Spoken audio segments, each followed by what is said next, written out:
This is Things You Might Not Have Heard. I am Jake Living Payne, and in the queue today, 8 news stories from yesterday. You deemed this conversational. You said they were great, and they covered informational, politics, current events, and pop culture news. Today, stories featuring Hurricane Beryl, Joe Biden, but not quite Joe Biden, and Geraldo Rivera on this 4th of July Independence Day. So roll your stones away and let the guilty pay. That's how it goes, right? Meanwhile, we'll explain how the vetting process works, how you pick the headlines for us today, and go through some today fun things as well. So stay tuned for the very end of today's program. Write us to anytime you need to at our email address, the conversationinbox@gmail.com. And of course, visit our website. This is conversationproject.com for more details on how these things work for this thing here.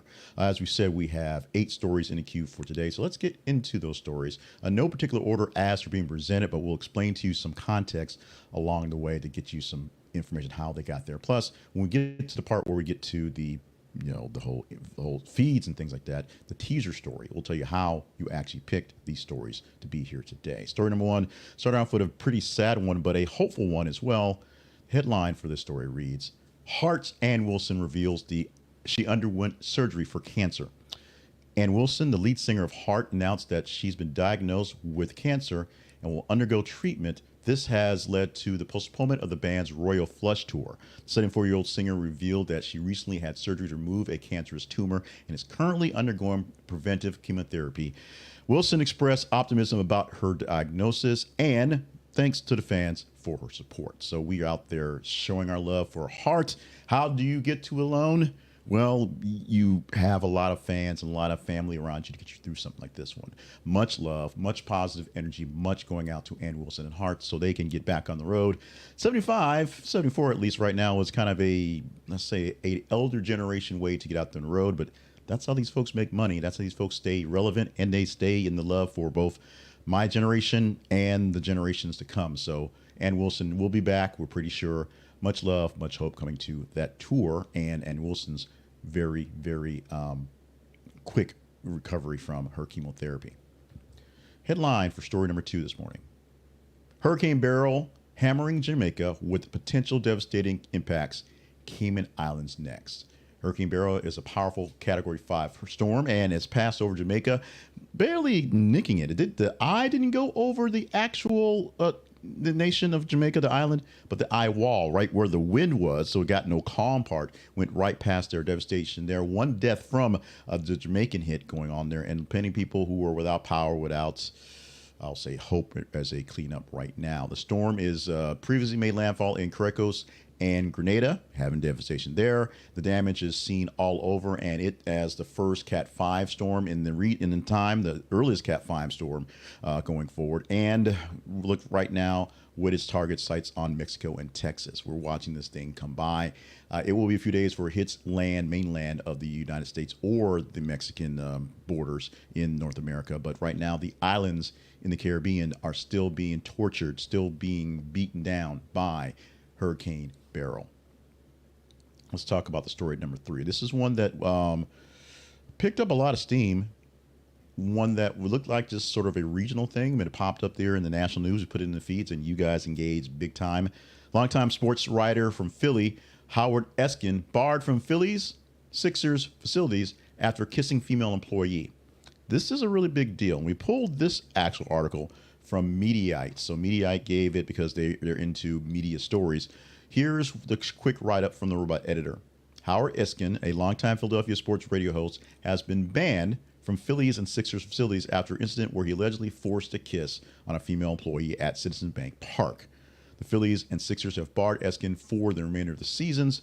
The decision follows reports of unwanted advances towards an Aramark employee during the Phillies game. Now, Sixers barring him for the season sounds kind of weird because robot editor probably got a little jiggy with it because obviously basketball is over. But we do get these things happening every so often now, a lot less often than it did in the past. But of course, a lot more people getting caught for these things. You can call it an Epstein thing, you can call it a Me Too thing if you want to.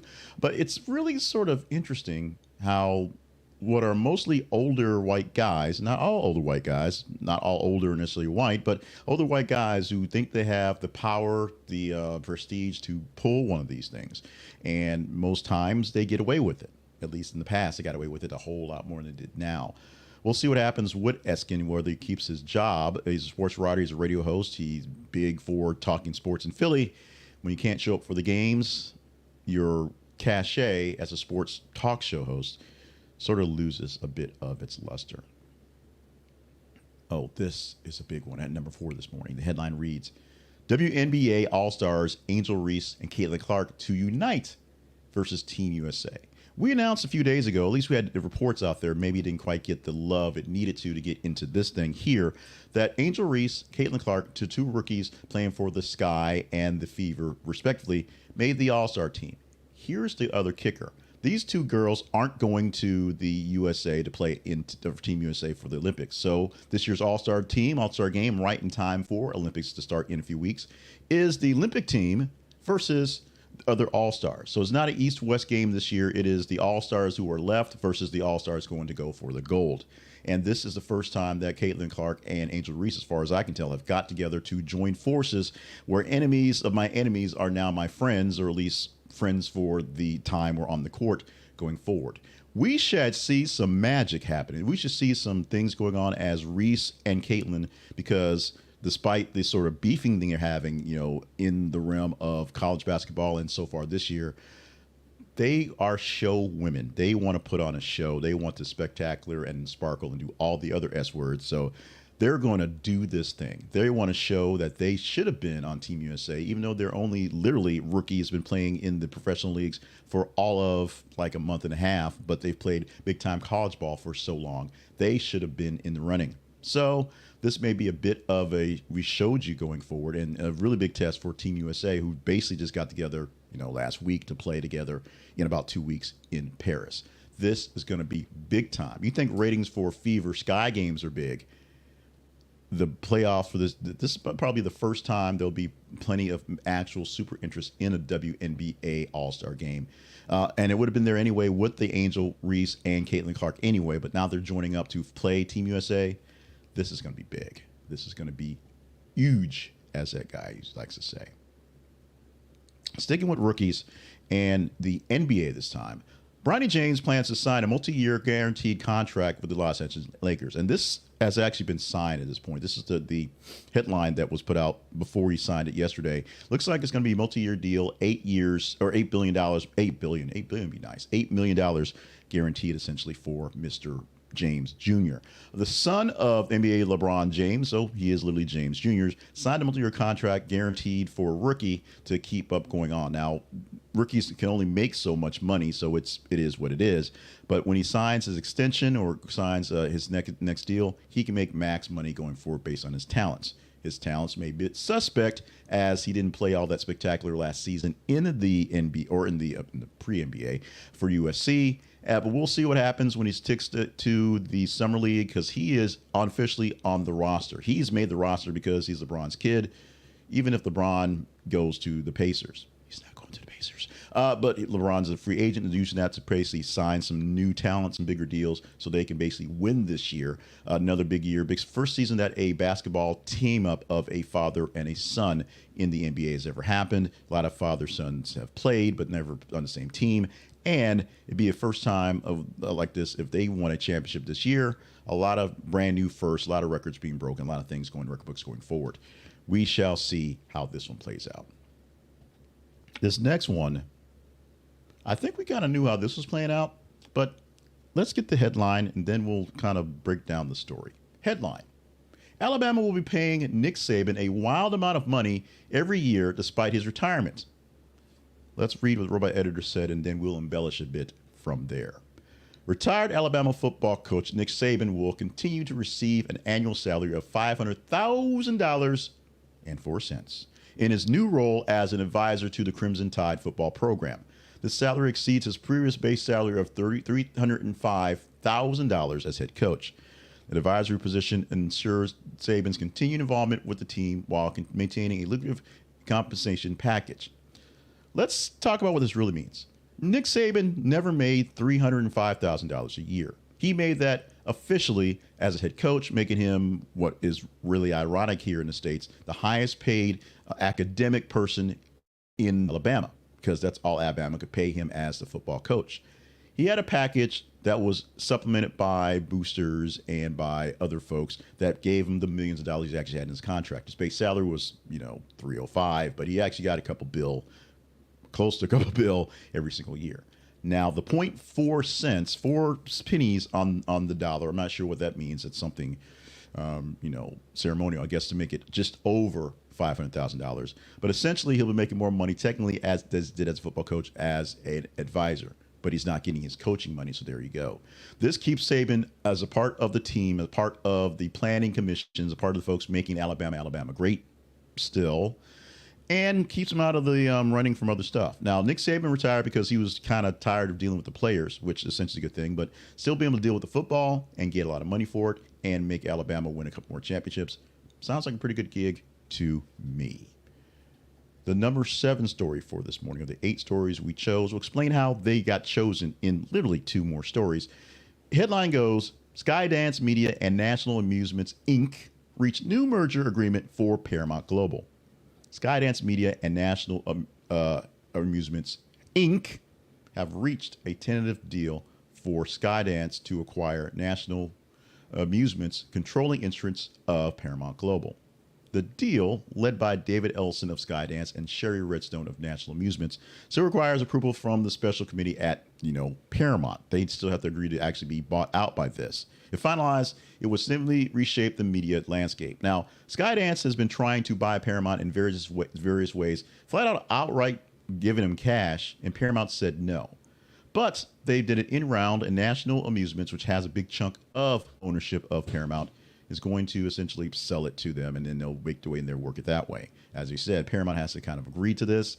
They cannot agree to it, but we know that Paramount is losing money, losing stature, still putting out some good stuff. But this is the one actual streaming service, because everything's a la carte and costs extra money, that I don't actually have. So the Paramount shows, I've not gotten into the Star Trek stuff, even though I love Star Trek.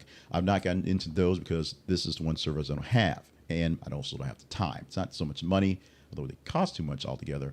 But at some point in time, it all turns back to your cable package. We've talked about YouTube TV being, a sponsor of this program, sponsor of More Better Media, and how I essentially use it as cable and supplement it with a few things, more than a few things. Amazon, because I have the subscription. Netflix, has always had it. Peacock, because I like the wrestling. And the things that kind of get bundled into that one. As things get back to a more buy one package, get everything together, even though the breakup is supposed to make it happen, the expense of all the services, especially how they cost individually, and now that it's sort of merging again, is a big deal. The landscape will change as a new owner for Paramount will come in, and they will try to do some more, landscaping, if you will, making the digital divide a bit more divided, to be honest, until it all runs together again. Final story for this Independence Day, for this July the 4th. Representative Lloyd Doggett becomes first Democrat in Congress to call for Biden's withdrawal from 2024 race. He goes independent and is the first big-time Democrat to say Biden needs to give it up. They need to pull the coach and to go to the mound and take his glove and let the guy sit down because he's lost his fastball. Representative Lloyd Doggett of Texas has become the first sitting Democrat in Congress to publicly call for the president, that's Joe Biden, to withdraw from the 2024 presidential race. Doggett's announcement follows increased concern with the Democratic Party about Biden's performance and electability. This move marks a significant shift as Doggett vocalizes what many Democrats have been speculating privately.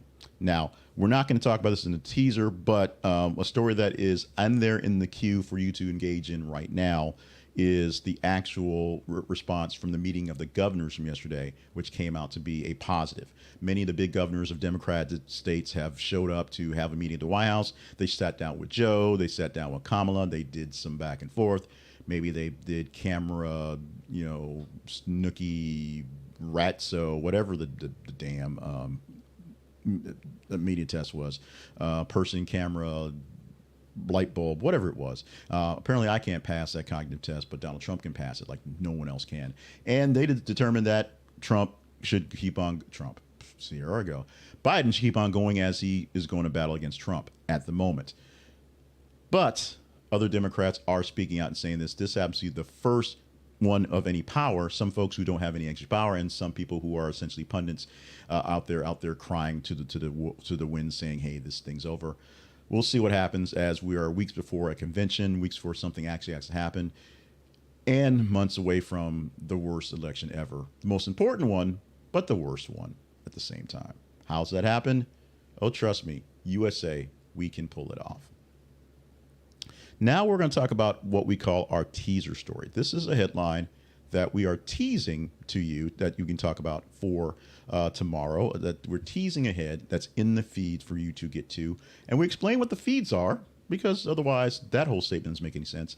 And we tell you how you are a part of the Conversation Project. You are a part of what we do here. You make things happen. You put the words into my mouth every single day. The story that we're teasing first is one that really does mean a bit to me. As we're learning out more things about these semi-glutides, the SGL1s, what drugs that are good for managing blood sugar and weight, although the weight part is more of the side effect, maybe the blood sugar side effect, who knows. But these semaglutides are linked to now a rare eye condition that can cause blindness.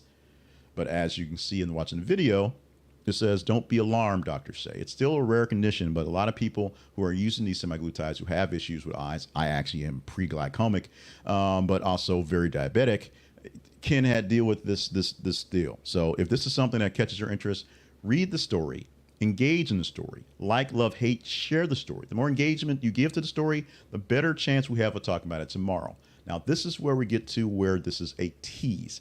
We're teasing the story because we want you to engage in the stories we put out there on our feeds. Our feeds are our links, our pages on Facebook and X. Facebook.com/this is a Conversation Project. X, or Twitter.com/th_conversation. It's very simple. Every 50 minutes or so, we post a news headline, an article from various sources. Some of them you may love, some of them you may not love. Some of them we mix up the headline with the article, so it may seem like a positive story, but may have a bit of a more negative bent once you read it, because we like to get the mix. But we need you to engage in the headlines, the stories, on X and on Facebook, so that we know what stories to talk about. It's that simple. The higher score of engagement a story gets, better chance we have of talking about it. Today, we gave you 8 stories. Those 8 stories were put from the top 15 stories per engagement yesterday. Same thing for today. Now, the 4th of July is always a slow news day. We'll give you the winner of the Nathan's Famous Hot Dog Contest, which will be a big deal today because Joey Chestnut is not a part of it. But we will also do any sort of breaking or sometimes slow news day things that happen on the holidays. Every single day, Monday through Friday, Saturday, Sunday as well. Every 50 hours, we are putting 50 minutes, we're putting out there news stories for you to engage in all the time. On Monday, we take 3 days worth of news and give you 10 stories from the top 30 of the weekend. On Tuesday through Friday, it's 8 stories, top 15 of the day. So if you want to make a story like the semi-glutide story, big deal, make a story about the governor saying that Trump is going to be beaten not by Joe Biden because Joe Biden's okay. Engage in it. You let me know if they're high enough and they catch out and there's nothing else that's glaringly obvious that something out like the aliens do actually attack us on today, then it's in there. We'll make it happen. And you don't like the stories we pick, email us, complain. We'll do our best to do better next time. We now go to our spotlight sponsor today because we got to make these things happen. Got to pay some bills, folks. And a great way to get some bills paid and you get some knowledge is by using the Blinkist app. The Blinkist app, it can be found via our link, which is an affiliate link. So we get an affiliate cut from you buying this. It costs you nothing extra. It's just a finder's fee from your actual subscription. This is a conversationproject.com/Blinkist. This is a conversationproject.com/Blinkist. What you get from the Blinkist app is awesomeness. What's awesomeness? Books. Books are awesomeness. And for people who don't have time to read books, and for people who are watching a video like this or listen to an audio like this, because we give you a large swath of news stories that aren't necessarily top of mind news, but give you some things to fit into your craw going forward, Blinkist helps out. You can take a regular long form nonfiction or a book that is an autobiography. They publish them both. And they take those books and they break them down into the essence points and call them blinks. So if a book has 500 pages and will take about 4.5 hours to read, They make it so you can read the book either in the blinks with the big headline pieces to it, or listen to it in audio form in 15 minutes or so.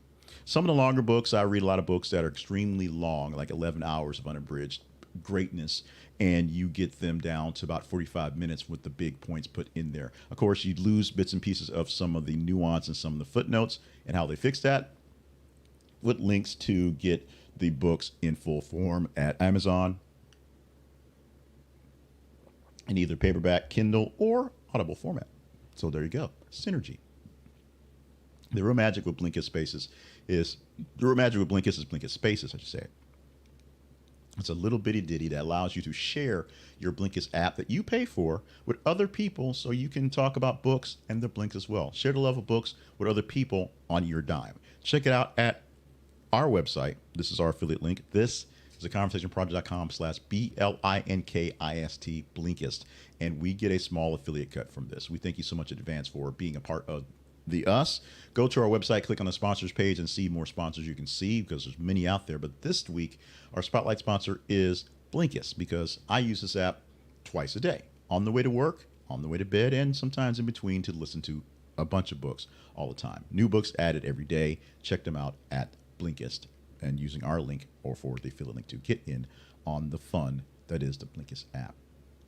Let's go to now the Conversation Project's time to talk about the Conversation Project. This is where we do that is the promotion of ourselves. We ask first to give you the chance, the opportunity, the big time shot, if you will, to join us as a partner. Go to our partnerships page at our website. This is conversationproject.com/partnerships, and consider being a partner. Consider being a part of the gang, part of the folks who help us out. We had in the crawl in the video earlier, some of our partners out there. So you get lots of love. You get from us. We tell folks who you are. And we also give you insights what's going on behind the scenes. Folks, the partners got a chance to see some of the gloriness that is the magic that is the new studio. Of course, they went on some Facebook pages as well. You saw that. They saw me in the build, saw me putting things together, saw the sort of thought process behind it, and some of the frustrations getting in there. They went through Operation Chaos, which is still chaotic and going forward. So we're getting things going on there. They're going through how we are resetting some of the things we were producing, and they're literally telling me exactly what to do. Some of the video stuff, some of the other stuff. Time allotments has been changing. So they were trying to figure out what things are the most engaging and most popular, most pertinent things to do. So they're helping me out with that one. You can do the same thing as well. Number one, you help me out by giving me the stories to chat up every single morning here on the Conversation Projects. Things you might have heard every single weekday morning, that is. So you just go to your Google machine and email us at the conversation inbox at gmail.com and give me the comments you want to. That is great. You also need to go to the feeds. Save us as a link onto your desktop, or make us a favorite in the apps as you will. Friend us, like us, follow us on the Facebook, on the X, and see what's going on as you're checking your other stuff. See what we're talking about, and engage in the stories as you go through. Read the stories so you are up to date on some things that kind of get left out of the mix. But we also do what we can, as you say, we're talking all the Biden stuff, talking all the Trump stuff, so that you know these are the big stories that are going on, plus some other stories that are just as conversational, even if they don't overtake the mainstream media, because it's basically all Trump, all Biden, and the hurricane right now. A little bit of war mixed in as well, because, yeah, we got wars going on as well. So the business has been taken care of. All the stuff, the newsy stuff, the salesy stuff, and the teasy stuff. Now it's time to get into the fun stuff. Literally, the fun stuff for the morning, fun stuff for the day. And this is where we get to you and give you, drum roll please, are things you might not ought to know. Things you might ought to know, not. This is the ought to know stuff for Thursday, July 4th, 2024. This is our Independence Day edition. This is the day that we celebrate, fighting back, the day that we took back our nation and our world, where we took on the aliens who came 2 days prior. That did happen, didn't it? Well, anyway, Independence Day in the United States. This is the day that we declared in 1776. We out of here, England. Let's do this. We'll talk more about that in a moment. But first, let's talk about the fun stuff we always start with every single weekday morning, and that's birthdays. Birthdays are the funnest of the fun stuff. Birthdays on this day people born on the 4th of July, as you see in the teaser graphic. Geraldo Rivera. Jerry Rivers is 81 years old on this day. Show some love to him. Nothing says more America than apple pie, fireworks, hot dogs, baseball, and Karolyn Grimes, Zuzu of Zuzu of It's a Wonderful Life and Zuzu's Petals, 84 years old on the day, and Post Malone. Post Malone. Yes, Post Malone, that guy. 29 years old on this date, doing big stuff in the music world, doing big stuff in the entertainment world, doing some movies, and, hanging out with Taylor Swift.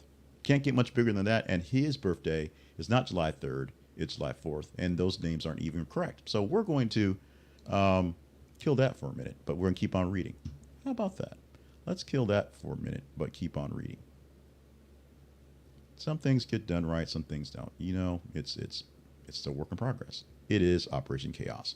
For your history lesson for the day, let's start off with all America stuff for the day, mostly America stuff for the day. In 1826, on the 4th of July, former American presidents John Adams and Thomas Jefferson both died, 50 years to the day after adoption of the United States Declaration of Independence. So on the birthday of the United States, was the death day for both John Adams and Thomas Jefferson. Same day. It just sort of happened. In 1939, Lou Gehrig, recently diagnosed with amyotrophic lateral sclerosis, I always butcher that, which is why they call it Lou Gehrig's disease, told a crowd at Yankee Stadium that he considered himself the luckiest man on the face of the earth as he announced his retirement from Major League Baseball on this day in 1939. And in 1966, Lyndon Johnson, the U.S. president at the time, signed the Freedom of Information Act into law for the United States. The FOIA Act is how us peoples and many journalist people can inquire with various agencies to learn stuff. So if your state agency is not telling you something about something, you say FOIA Act, and they're supposed to provide that information. Most times they fight it, they find ways around it, they do whatever. But you should be able to get information on pretty much anything that is pertinent to the public, minus classified documents, by a Freedom of Information Act request. Your mileage may vary on that one. The word for today is vinter. Vinter. And on this Independence Day, where a lot of people are thinking America is about beers, we're talking wine, because a vinter is a person who makes wine or sells it. And after years of studying viticulture, she finally fulfilled her dream of becoming a renowned vinter, known for her exquisite blends. So yeah, a vinter is a person who sells wine or loves wine, makes wine, is into the wine stuff. So throw a wine, maybe a wine cooler in the mix of your buzzing today. Hopefully you got it already, because I don't think you're going to sell it today because it's a holiday. You might be able to get your last minute beer and wine today, but otherwise enjoy just one. Moderation is good today, and enjoy yourself on this Independence Day. Our affirmation for today, because we always need some bit of affirmation-ness. Today's daily affirmation reads, I trust in my ability to unlock the way to my own success, despite the fact that I forgot to do the last 4 slides for today. But this affirmation enhances self-confidence. Repeating this one over and over again reinforces belief in your own skills and decision-making, thus boosting your self-confidence and ability to tackle challenges head-on. Saying this over and over again to yourself, I trust in my ability to unlock the ways of my own success, will help you to find the trust in those ways to unlock your own success. Success is a moving target. Success takes a lot of work to get to. And so because of that, you have to remind yourself that it is what it is. So there you go. Keep getting this over and over to yourself. Keep saying it to yourself, because sometimes the reminder that you can find that you are working your way to unlock to success is definitely necessary. Definitely necessary. All right. Of course, July 4th. Today we celebrate Independence Day. The 4th of July, also known as Independence Day, is seen as a federal holiday in the United States since 1941. Tradition of Independence Day goes back to the 18th century and the American Revolution, the whole 1776 thing. On July 2nd, 1776, Constitutional Congress voted in favor of independence, and 2 days later, delegates of the 13 colonies adopted the Declaration of Independence, a historic document drafted by Thomas Jefferson. From 1776 to the present day, July 4th has been celebrated on the birth of American independence, with festivals ranging from fireworks, parades, concerts, to more. Of course, casual family gatherings and barbecues. If you don't want to celebrate Independence Day, which it's all connected, we've got some other things that are related, which are all about food, because barbecues. We have Barbecue Spare Ribs Day. It's not barbecue day today, but barbecue Independence from Meat Day. If you don't want to eat meat today or forever, you can declare your independence today because it's the 4th. Caesar Salad Day. There you go. Jackfruit Day and Sidewalk Egg Frying Day.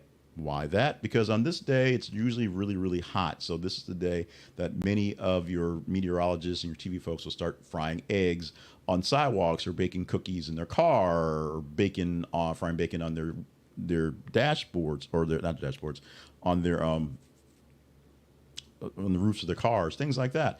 It's the silly things we do to get your eyeballs. But today is officially it's National Sidewalk Egg Frying Day. I wouldn't go for that. I'd rather go for jackfruit or Caesar salad. But we're definitely eating meat on this 4th of July. And we've already hit the date title, so we're done. It's it. We're over. This has been Things You Might Have Heard and Things You Might Ought to Know for Thursday, July 4th, 2024, Independence Day. Thank you so much for joining us for the whole shebang, the whole great thing, even if the greater thing about the slides didn't work out. I am Jay Cleveland Payne, wanting to invite you to stick around for another day as you wrap the week up with a full week of back into the saddle things, getting things back into normal as chaos is sort of subsiding a bit and seeing how things are working out. Let me know how well we're doing or how unwell we're doing, if you will, by emailing the show at theconversationinbox@gmail.com or do what you want to do by replying in comments in the actual forums. Thank you for all the folks who popped in and watched this thing live, waking up early on a Thursday holiday morning because routines work that way, or people who watch this in perpetuity forever on the vids, as long as I guess YouTube pays the bill, because I'm not paying much. It'll stay there forever. We love you. We mean it. Stay limber, stay hydrated, stay on task for all the grand things you're to do, and make sure you are engaging with the stories. Check out the website for more details how things are going, and consider being a partner with us going forward. We've got more stuff for you all day long. We're going to post as many stories as we can. We're going to try to get the full slate of stories in some way, somehow. Some may be some stories we've not looked out for because of timing, and just now the time to premiere is right. Some of them may be some really weak stories because they usually don't do very many new things on a holiday. They try to keep the reporters, give them a day off, I guess. Love you. Mean it so much. Let's get out of here. Enjoy your 4th, however you're going to do this. If you're international, enjoy your 4th, whatever it is. For you, it's just Thursday. For us, it's fireworks, it's beer, it's baseball. It's a whole lot of blasting fun. So let's go out there and join again tomorrow as we wrap up the week for tomorrow's edition of Things You Might Not Have Heard.